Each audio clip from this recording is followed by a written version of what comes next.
আসসালামু আলাইকুম। কি অবস্থা, সবাই কেমন আছেন? আমি আল্লাহর রহমতে আপনাদের দোয়ায় ভালো আছি। কিছু কথা বলার জন্য আসলে কথাগুলো হচ্ছে,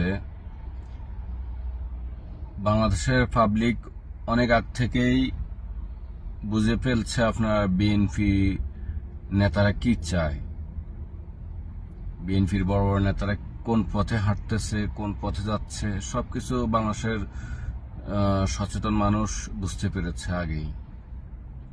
কথাটা এই জন্য বলতেছি,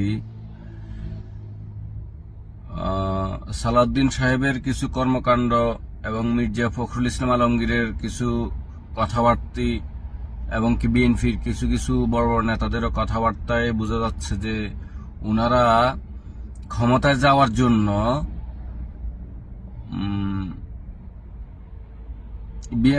ফ্যাসিস্ট আওয়ামীর সাথে হাত মিলাতে দ্বিধাবোধ করবে না।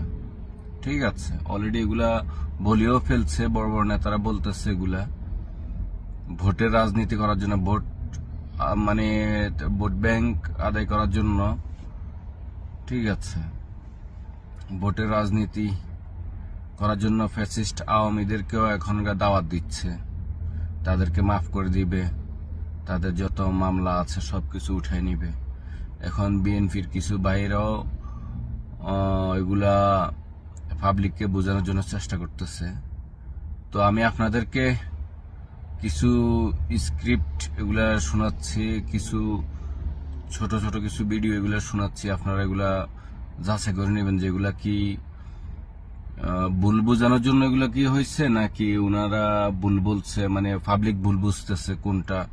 আপনারা এগুলা এই বক্তব্যগুলো শুনে দেখুন, তারপরে আমরা আবারই অন্য ভিডিওতে অন্য কথা, অন্য আলাপে চলে যাব।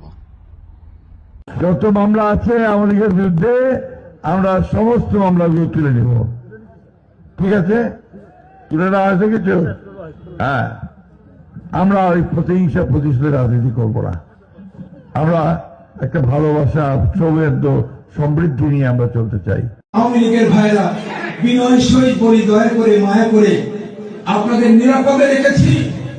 আমরা যদি ক্ষমতায় যেতে পারি, আমি যদি এমপি নির্বাচিত হতে পারি, আমার বিএনপি নেতা কর্মীরা যেভাবে নিরাপত্তার চাদরে থাকবে, আওয়ামী লীগের প্রত্যেকটা নেতা কর্মী সমর্থককে আমরা নিরাপত্তার চাদরে রেখে রাখতে চাই। আপনারা আমাদের অসম্মান করবেন, আপনারা আমাদের সম্মান দিবেন। আপনাদের নিরাপত্তার দায়িত্ব আমার কাঁধে আমি তুলে নিব, আপনাদের কাছে ওয়াদা দিয়ে নিলাম।